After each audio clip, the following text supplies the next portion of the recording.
to CGTN's 2 sessions on the go. We are moving our studio closer to lawmakers and advisors to hear their ideas on the country's top issues. The CPPCC, or China's top political advisory body, is going to open their first plenary session tomorrow. And how are members preparing for the meeting now? What are they actually doing now? We are now having our first guest of our studio bus today, CPPCC member, Dr. He Wei. Hi, Dr. Hi, hello. It's great to meet you again. Nice to meet you again. It's a little bit chilly today, huh? Yes. So would you please get on our bus studio to do our short interview? Okay, thank you. This way, please.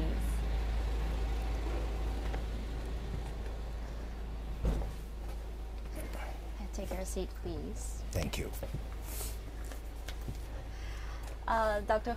He, you were just having a meeting here in Liaoning Mansion, and I know that you are from Liaoning Province. What was your meeting about?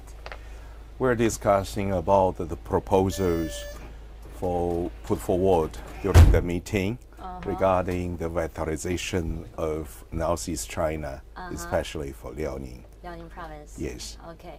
So what's your plan later?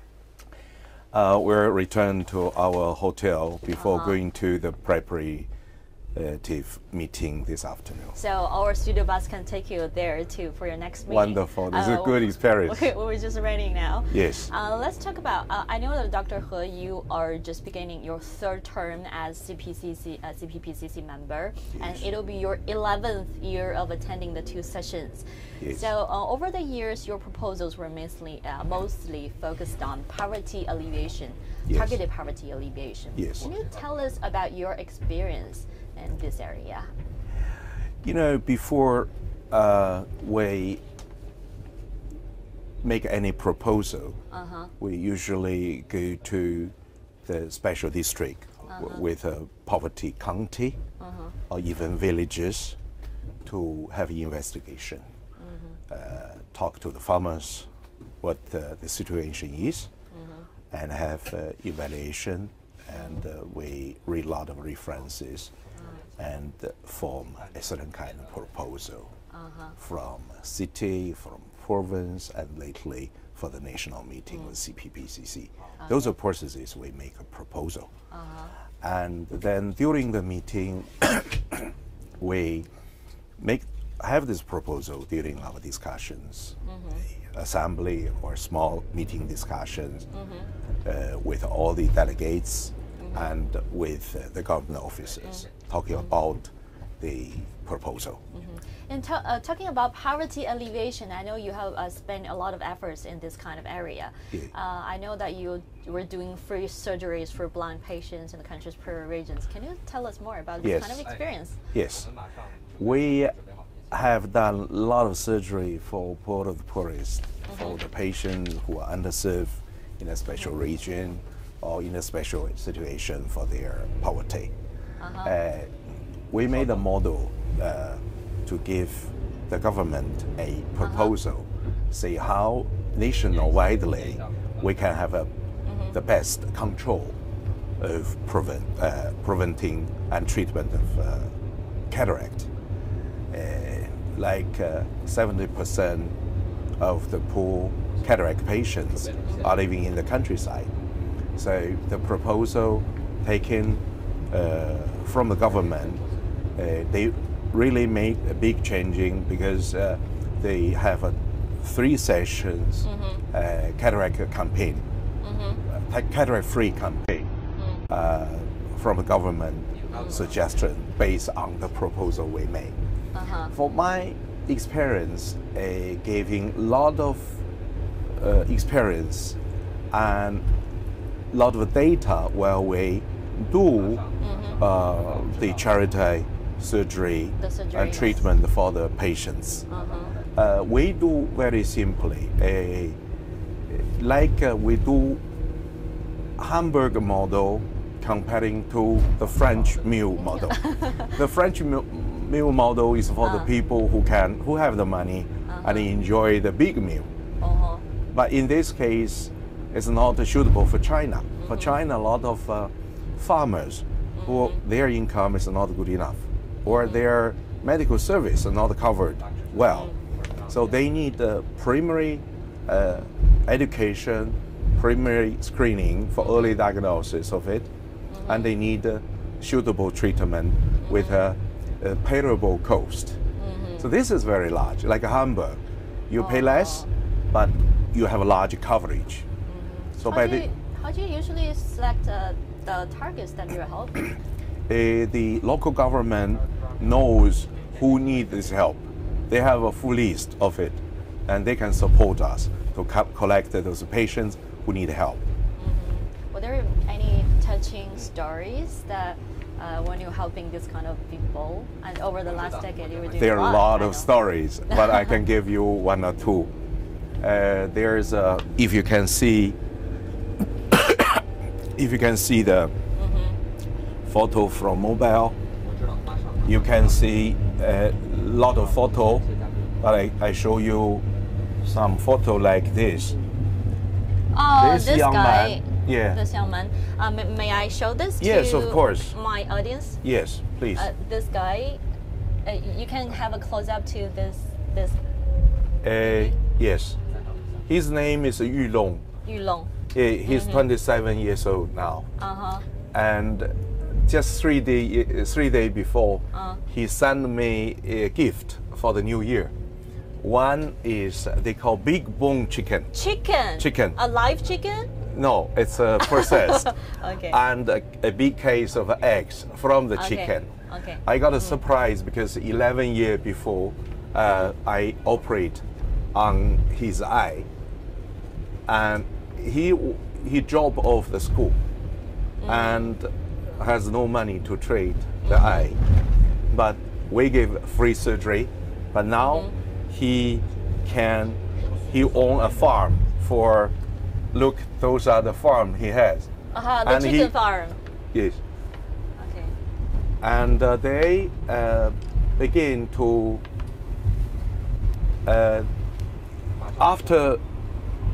after he restored vision, he go to the school even to be very good students. Now he make a startup to make a farm for culture the chicken, and meantime transplant a lot of fruit trees. They make an ecosystem. Now he becoming very successful for the job. So he not only see again, but have a very happy, sounds very encouraging, very encouraging life. And the other family, we have a family with three blindies, also caused by congenital cataract. They will become during, how to say, simultaneously, they become blindies. And we have an operation during one day for the three people see again during one day. Now, surprisingly, they send me tomato because they becoming special farmer plant, how to say, tomatoes. And they have a good life. They used to be blind, but now they can drive a motor car very fast. But those kind of cases, so helping the poor patients is quite important, not only relieve their blindness, but also to have a new life. Those are very interesting and touching stories. And later we're going to do a live with our TV audience. Yes. So maybe we can stop for a little while. After we do this live and speak to our anchor in the studio, we can keep on our live stream. Okay. Yeah, as we were driving on the streets of Beijing, the weather is not bad today. Oh, very good weather.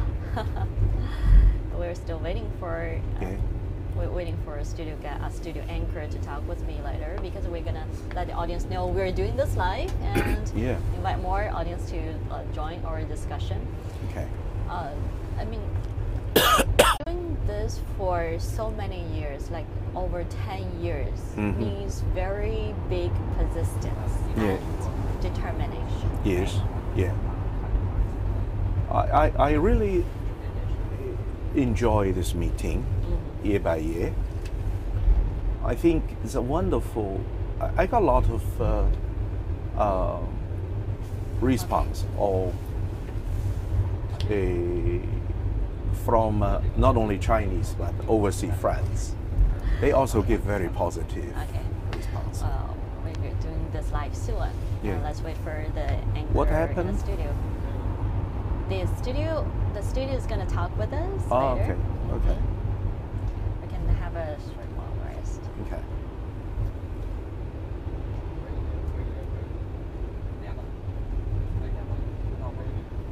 This bus is convenient, right? Yeah, wonderful. I feel it's been turbulence during the casting. Yeah.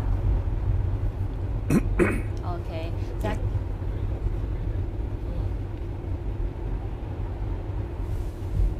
Okay, our viewers from CGTN's app, Facebook, Twitter, YouTube, and Sina Weibo.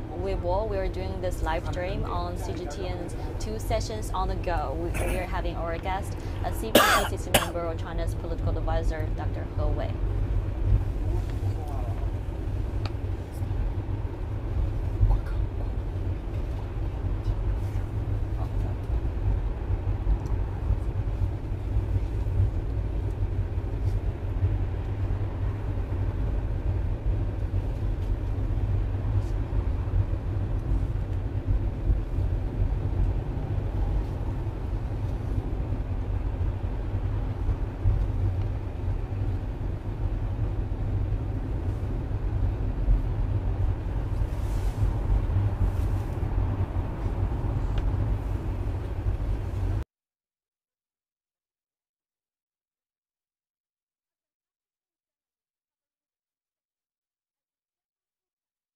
The policies entail and how they will affect my continent and the rest of the world.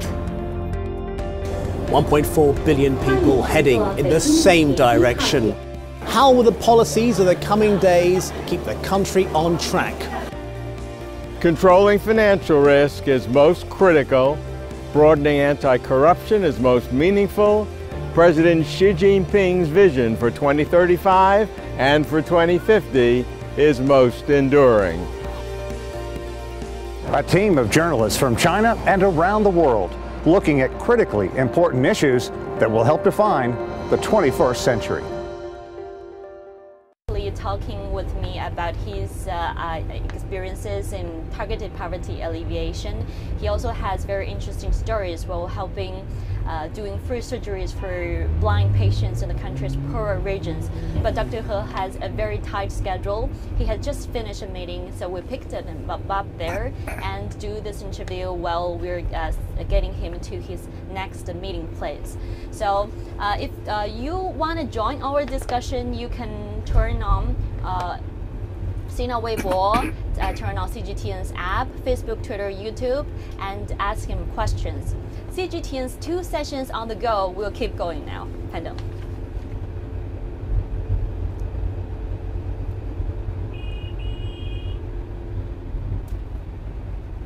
Okay, Dr. He, we just finished this live with our TV audience, with the anchor in the studio. Let's keep going, keep talking about where we.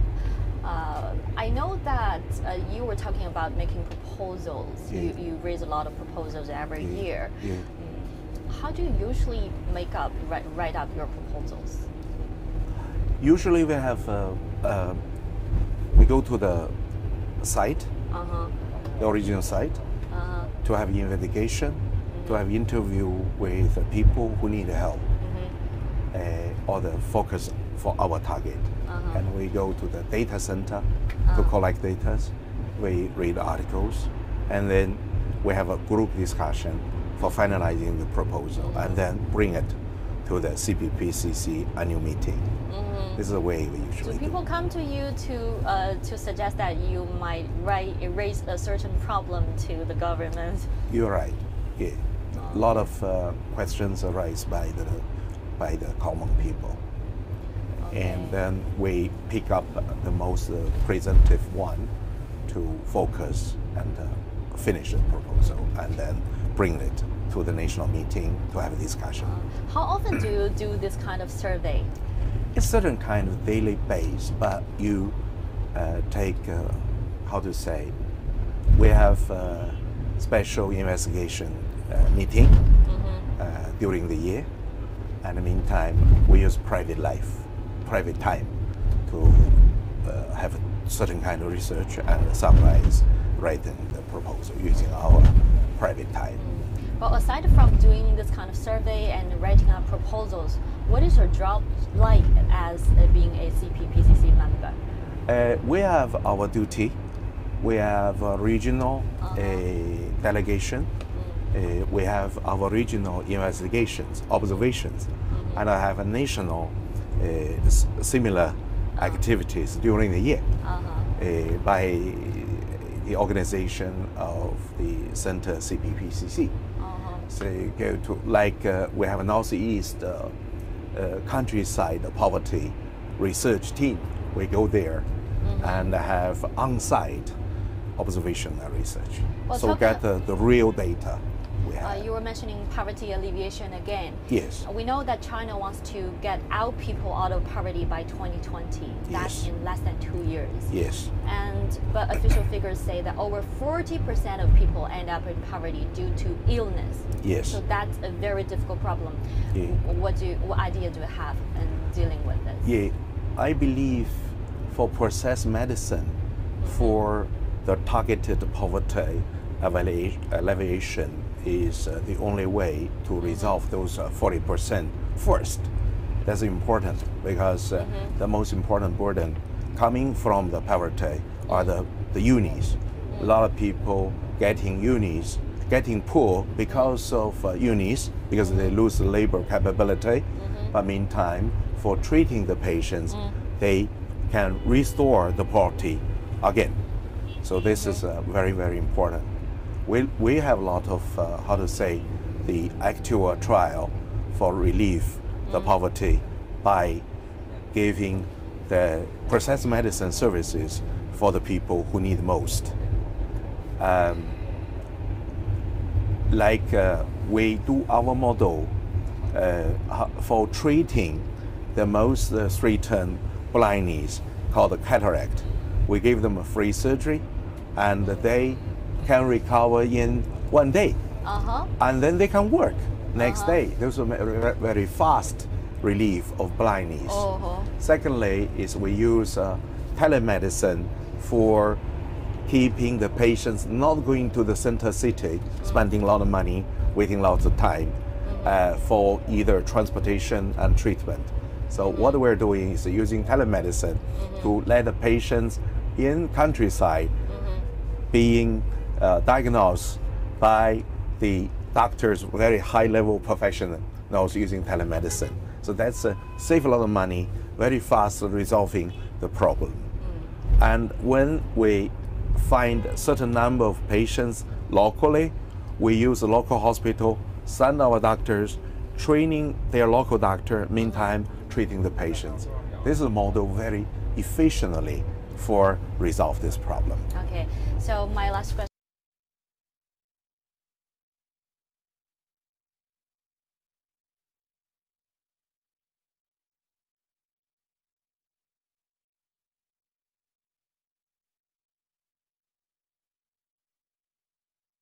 Decisions can have a ripple effect across the world.